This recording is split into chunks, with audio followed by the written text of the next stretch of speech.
Hello and welcome to News at 10 on Rajya Sabha TV. I'm Aishwarya Kapoor and here are the latest headlines.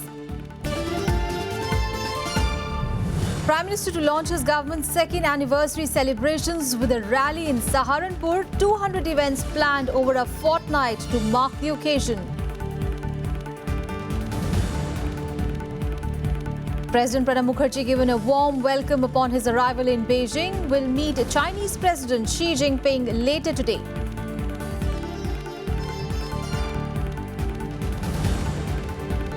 Leaders gather for the G7 summit in Tokyo, focusing on world economy, the group to give a blueprint to spur global economic growth. And in our special focus on the drought situation in the country, we travel to Ajmer in Rajasthan, where soaring temperatures have worsened the crisis. Now, the NDA government completes 2 years in office today. Narendra Modi took oath as Prime Minister on 26th of May 2014 after a historic win in the Lok Sabha elections. Now, starting today, the government will mark the anniversary with a series of events spread over a fortnight. Here are the details. Led by Prime Minister Narendra Modi, the NDA is getting ready to celebrate completion of its second year in office. The Prime Minister will address a public rally in Saharanpur in western UP today. The venue of the launch rally has been chosen keeping in mind the forthcoming elections in the state. Modi will follow this up with 4 more rallies in Balasore in Odisha and 1 each in Rajasthan, Karnataka and Meghalaya. The Prime Minister has also asked his ministerial colleagues to focus on carrying the initiatives taken by the government to the grassroots. About 33 teams, each comprising 1 cabinet minister, 1 MOS, a national office bearer, have been constituted to visit various cities from May 26th to June 15th for this purpose.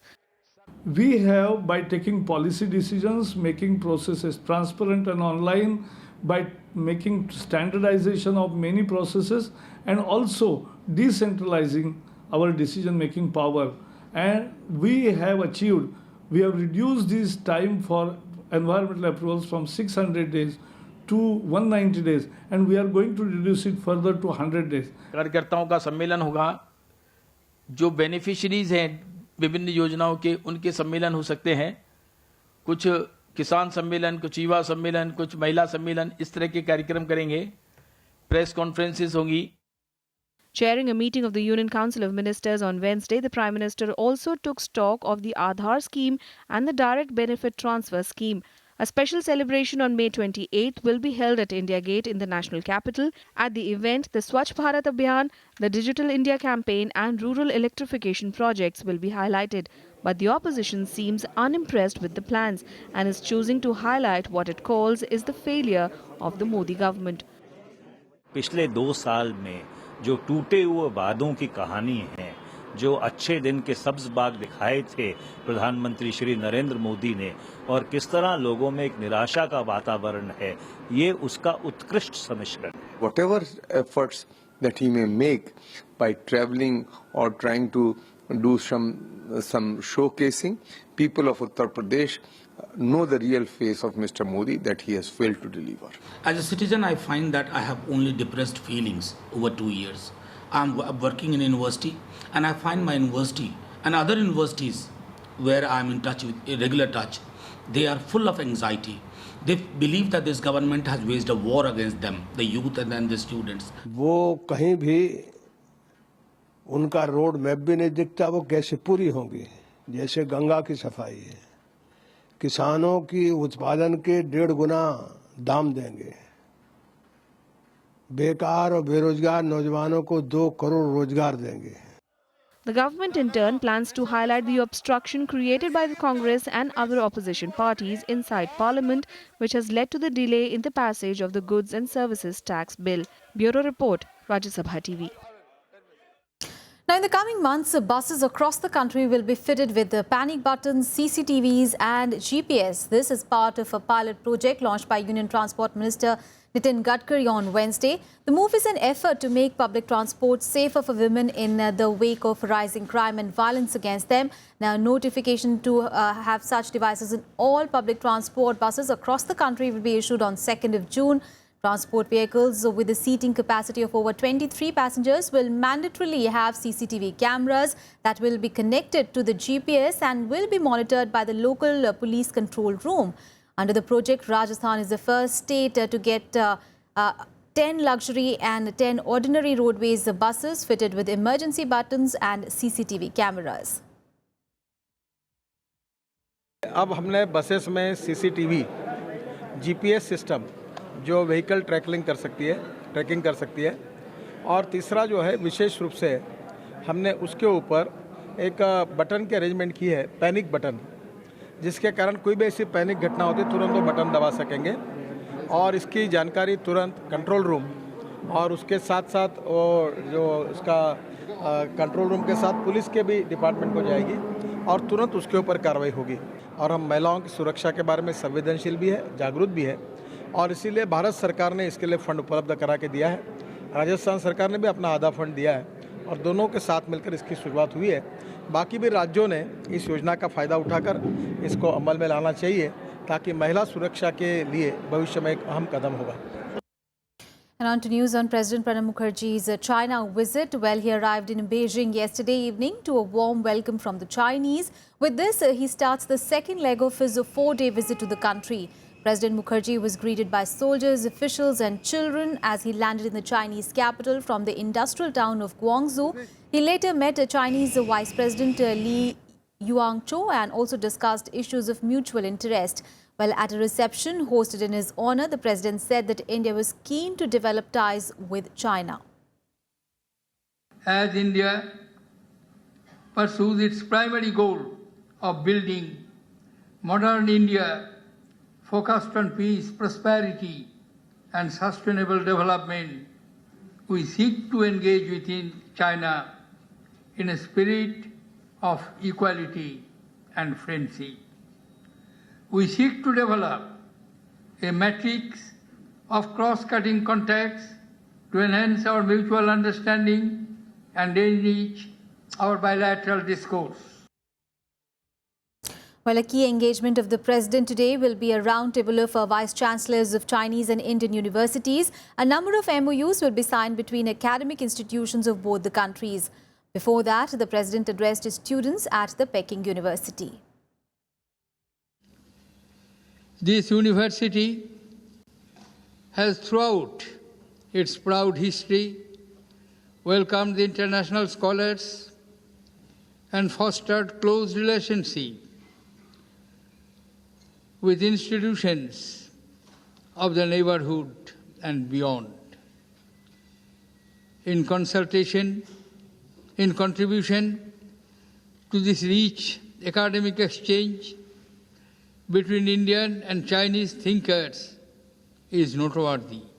India and China are the inheritors of a great legacy, born of our intensive intellectual and cultural contacts since the first millennium. News coming in from Bihar, where a Lok Janshakti Party leader was shot dead on Wednesday, prompting the party leaders to demand president's rule in the state. Sudesh Paswan, a bloc president of LJP, was canvassing for his wife in the ongoing Panchayat election. His cousin Sunil Paswan also sustained injuries in the shootout and died later at a hospital. Now, the killing, said to have been executed by the Maoists, has spread a panic in the Gaya district. LJP leader Chirag Paswan lashed out at the ruling Grand Alliance for what he called was the prevailing lawlessness in the state and said those raising their voices were being murdered. He, along with other leaders, again pressed for their pending demand of president's rule in the state. ये अपने में दर्शाता है कि महागठबंधन के नेता सत्ता के नशे में इतने चूर हो गए हैं कि उनको अपने सामने विपक्ष के लोग या उनकी जिंदगी की, उनकी जान की अब कोई अहमियत ही नहीं दिख रही है। उन्होंने जिस तरीके से सुदेश पासवान की हत्या की गई, ये बहुत ही निंदनीय है, बहुत ही शर्मनाक। इससे ज्यादा मुझे नहीं लगता कि राजनीति का स्तर और गिर सकता है, जहां पर आप अगर लोक जनशक्ति पार्टी ने पहले भी प्रमुखता से इस बात की मांग की थी और अब सुदेश पासवान जी की हत्या के बाद पुनः हम लोग इसकी मांग करते हैं कि अब हमारे प्रदेश में जल्द से जल्द राष्ट्रपति शासन लागू कर दिया जाना चाहिए। राष्ट्र में, हमारे प्रदेश में कानून व्यवस्था पूरी तरीके से ध्वस्त हो चुकी है। And now on to our continuing focus on the country's drought crisis. Well, soaring temperatures in Rajasthan have broken all records in Rajasthan's Ajmer district. It has worsened the drought and the water crisis in the district, and women have been hit the hardest by the situation.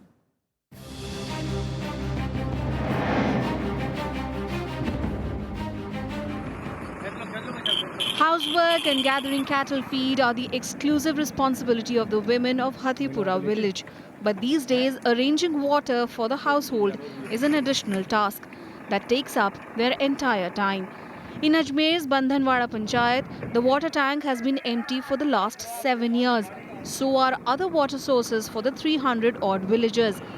These days, people are warned against going out in the overpowering heat, but the women have no option but to walk on broken, stone-filled, treeless roads to fetch water for their homes. 5 kilometre से दूर से पानी आ रहा है और वहाँ का सड़क नहीं है, बिल्कुल डांडा का चारों नहीं है, बिल्कुल दुख की मन्ना हो रहा हम उधर मोटियारा ना कोई दिक्कत ना आती है, लुगिया ना दिक्कत आती, 4 हाथ ले लेर घर आता पानी ले लेर मटकी से. Ajmer's rural areas are facing a huge water scarcity. The mercury is touching 50 degrees Celsius. Hot winds blow at night, but there is no respite for the women who are angry with the state of affairs. वो सबसे ज्यादा तो पानी की समस्या है. वो वहाँ पर रोड पे 1.5 किलोमीटर वहाँ लेके आती है पानी. एक पास का मैं बड़े वो रोड अब आती है ना पहाड़ आदि बड़े बाप यहाँ लेके बस बात का मैं कराती. हमारे गांव में पानी बहुत दूर से आते हैं, वो भी थक जाते आते आते, वो 3-4 सांस लेके घर पे आते. मेरे गांव में रोड पक्की की नहीं है, आते हैं खुरंजा बिड़ाना है. Some 9 lakh people are affected in the villages. Farming is in a state of crisis. Both water and fodder are in scarce supply. The Bandhanwada Panchayat is one of the biggest in the region, but despite efforts of its sarpanch, government assistance hasn't reached them. हमने पंचायत समिति meeting में अधिकारियों को सबको बता दिया, प्रधान जी को बता दिया और मंत्री महोदय को और अपने विधायक महोदय को बता दिया. उन्होंने बार बार हमारे को आश्वासन दे करके आगे से आगे इसमें क्रियान्वित कर रहे हैं, कार्य भी कर रहे हैं. अब फाइल भेज रहे हैं, ऊपर काम हो रहा है. आपका 8 लाख की स्वीकृति भी आपने निकाल दी है, उसकी स्वीकृति आज दिन तक नहीं आई है. Ajmer district has been declared drought affected. Despite the water crisis, there are few signs of institutional assistance. Women are the biggest victim of the negligence. Arvind Kumar Singh's report for Rajya Sabha TV. Time to slip into a very short break. We'll be back with more news. Stay tuned.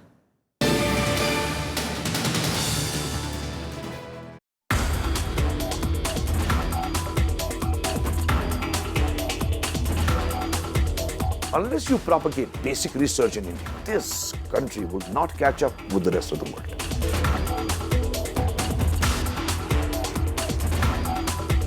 If you want to come back, then come back as an Indian. If you want to be a foreigner in India, you will never succeed. If we have to import a technology from America, please import it 100%. But work on developing your own technologies. Watch Eureka with Professor Khurshid Iqbal Andrabi, Vice Chancellor, Kashmir University, only on Rajya Sabha TV.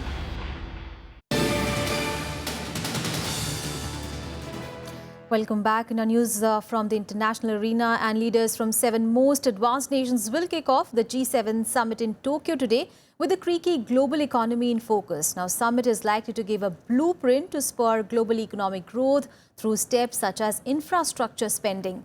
Now, while China is not participating in the summit, it is likely to figure in the talks for the impact of its economic slowdown on the entire global economy. Its territorial claims in the South China Sea are also expected to remain in sharp focus. World leaders gathering in Japan ahead of a Group of 7 summit set to be dominated by the lackluster global economy. Heads of state and governments from the United States, Britain, France, Germany, Italy, Canada and host Japan are meeting in Ise-shima, southwest of Tokyo. During the discussions on global economy, divisions are likely to remain over whether the world should spend or save its way out of the current situation, with Japan and Germany at odds on the issue. 今こそ G7 としてあらゆる状況に対応しうる、そして世界経済の持続的力強い成長に貢献していく、明確な力強いメッセージを発出していく、そういうサミットにしていきたいと思っています。Security has been tightened across the region with thousands of extra police personnel deployed to patrol train stations and ferry terminals and to direct traffic on the usually quiet roads during the two-day meeting. 車で走っていて、すごく今まで本当に、5分とか10分できたところが、結構時間かかってしまって、はい、警察官量がむちゃくちゃ多いから、そこら中に皆さん立っていただいて、治安は良くなったね、確かに。While the world's second largest economy, China, is conspicuous in its absence from the meeting, it looks set to loom large over discussions. Japan and the US are likely to address Beijing's territorial assertiveness in the South China Sea. 中方呢在南海所进行的活动完全是正当合法、无可非议的。中国完全有权、必须，而且呢也能够维护自己在南海地区的正当的权益不再受到侵害。 Apart from the creaky global economy, issues like terrorism, refugees, and a possible Brexit headlines G7's packed agenda. On the sidelines of the summit, US President Barack Obama will visit the atomic-bombed city of Hiroshima on Friday, becoming the first sitting US leader to travel to the site of the world's first nuclear attack in 1945. Bureau Report, Rajya Sabha TV. News from the US, and Republican presidential candidate Donald Trump wasted no time taking aim at his Democratic rival Hillary Clinton and another prominent Democrat Senator Elizabeth Warren, claiming them crooked to the core. Now, his verbal attack in California came the same day as an official report found that the former Secretary of State had not sought permission to conduct official business on her personal email account. With his first trip to the Golden State in a few weeks, Donald Trump wasted no time on Wednesday digging into the news about Hillary Clinton's emails. She's as crooked as they come. She had a little bad news today, as you know, from some reports came down weren't so good, but not so good. The Inspector General's report, not good. But I want to run against Hillary, I just want to run against her. Look, I don't know if you're going to be able to. It could be we're going to run against crazy Bernie. That could be. According to the State Department's Inspector General, Clinton and some of her predecessors violated the government policies on email use and records retention. Record keeping. We could have done a better job at preserving emails and records of secretaries of state and their senior staff going back, frankly, several administrations, so back to before Secretary Clinton. We recognize that. The long-awaited report was highly critical of Clinton's use of a server in her home and contradicted her repeated assertion that the server was allowed and that no permission was needed. I will also make the point that, the fact that she turned over some, 52,000 pages of her emails, and I think the OIG recognized that, in some ways mitigated those past preservation problems. Clinton and other Democrats have played down the inquiries, saying her use of email was consistent with her predecessors and that political opponents were misrepresenting the facts. Looking back, it would have been better if I'd simply used a second email account and carried a second phone, but at the time, this didn't seem like an issue. Secretary Clinton did was consistent with other secretaries of state have done, including Colin Powell.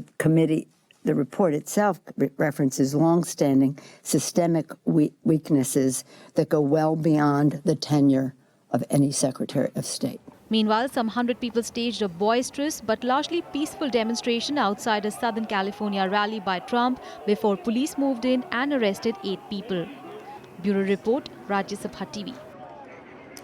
And in the Middle East, now Iraqi forces are edging closer to Fallujah, fighting for the control of outlying villages and towns. Now, with thousands still trapped inside the town, a massive attempt to expel some 800 to 1,000 Islamic State fighters continues.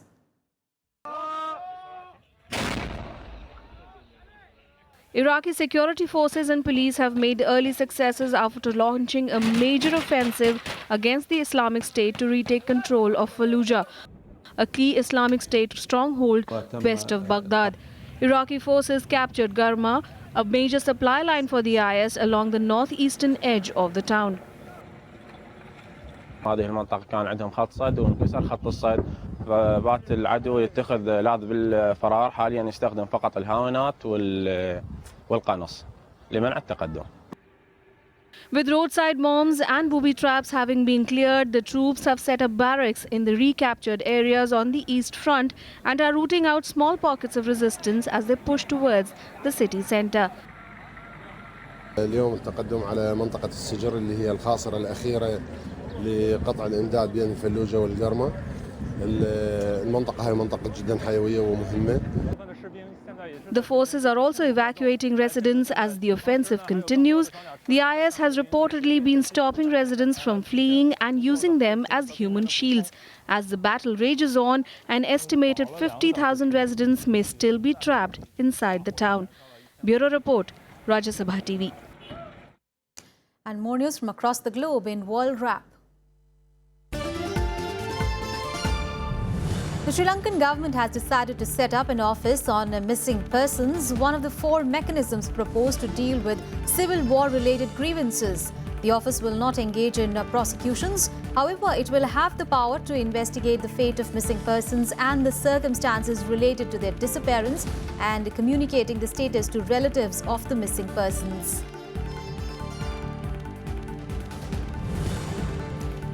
Belgian federal prosecutors carried out a series of raids and have charged 4 people with participation in a terrorist group.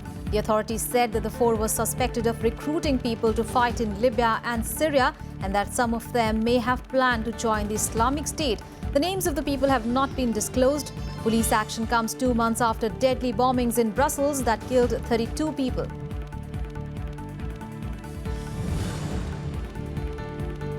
Hundreds of protesters gathered outside Venezuela's Supreme Court in Caracas on Wednesday in a nationwide rally demanding a recall referendum to end President Nicolas Maduro's socialist rule. But the ruling party's officials say there is no time to organize a vote in 2016. Earlier this month, Maduro declared a 60-day state of emergency, widening his powers to sidestep the legislature, intervene in the economy and control the streets.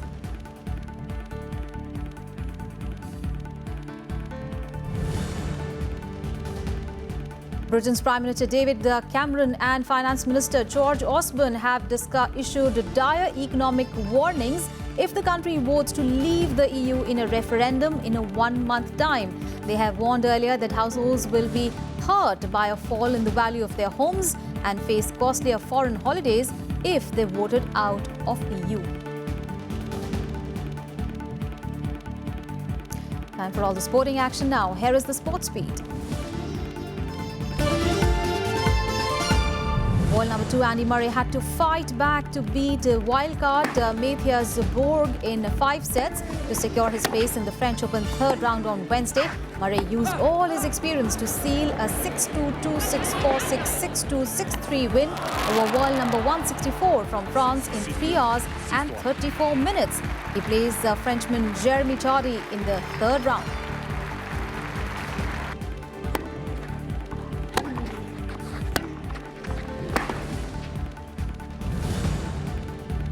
Brazilian investigators have expanded their probe into possible corruption around the staging of the Olympic Games in Rio de Janeiro this August to include all venues and services financed with federal funds. Federal investigators have previously focused on legacy modernization project and not directly tied to the Games, but this newly disclosed probe includes the Olympic Park and Deodario area where Olympic venues are located.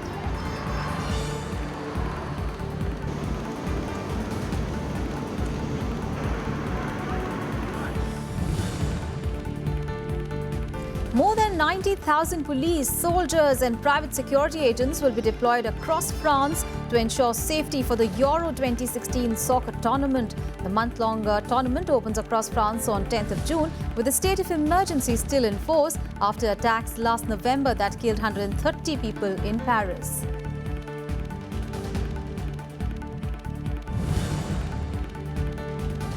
Rafael Benitez has signed a 3-year contract to stay on as Newcastle United manager after agreeing to lead their quest for an immediate return to the Premier League. Benitez, who began last season in charge of Real Madrid, was hired by Newcastle in March to try to extricate them from the relegation zone, a feat that he just failed to achieve.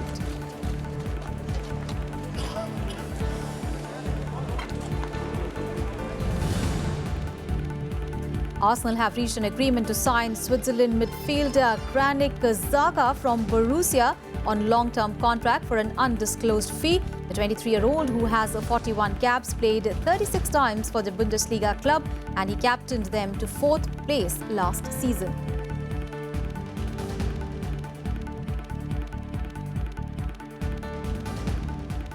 Well, that's it from me and my team in this edition of news. Thanks so much for your time.